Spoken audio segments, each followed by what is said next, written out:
അതിൽ ഈ പറയുന്ന പോലെ വിവാഹശേഷം ഒരു പുരുഷനാണ് അതിൽ കാണിച്ചിരിക്കുന്നത്. ഇത്രയും വർഷം ശേഷം ഈ ഒരു സിനിമയിൽ ഇതിലും വിവാഹശേഷം ഒരു പുരുഷൻ അനുഭവിക്കുന്ന മറ്റൊരു വിഷയം ചൂണ്ടിക്കാണിക്കുന്നുണ്ട്. അപ്പൊ അതിൽ നിന്നും വ്യത്യസ്തമായിട്ടാണ്, കംപ്ലീറ്റ്ലി ഡിഫറെന്റ് ആയിട്ടാണ് ഇതിൽ വന്നിരിക്കുന്നത്.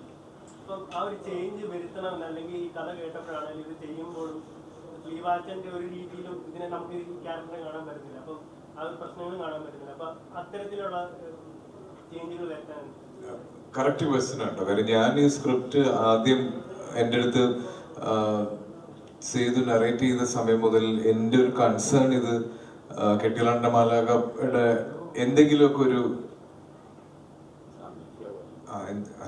ഫോൺ ചെയ്തത് എന്തെങ്കിലുമൊക്കെ ഒരു ഫ്ലേവർ ഇതിൻ്റെ അകത്തേക്ക് വരുമോ എന്നുള്ളതായിരുന്നു. അപ്പോൾ അത് ഞങ്ങൾ ഒരുപാട് പ്രാവശ്യം സംസാരിച്ചതാണ്. പക്ഷെ ഇതിനെ ഞാനൊരു ഇൻഡിപെൻഡന്റ് സ്ക്രിപ്റ്റായിട്ട് തന്നെയാണ് കണ്ടത്.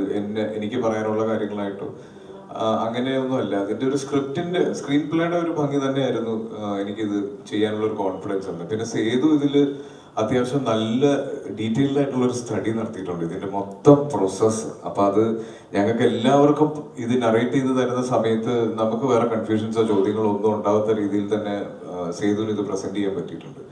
അപ്പൊ എനിക്ക് ബേസിക്കലി ചെയ്യുന്ന സമയത്തും ഈ പറയുന്ന രണ്ട് സിനിമയായിട്ടും രണ്ട് ക്യാരക്ടേഴ്സായിട്ടും തന്നെയാണ് എനിക്ക് ആ പറയുന്ന പൊളിറ്റിക്സിനോടൊരു സിമിലാരിറ്റി ഫീൽ ചെയ്യുമെന്നായിരുന്നു എൻ്റെ കൺസേൺ ഉണ്ടായിരുന്നത്.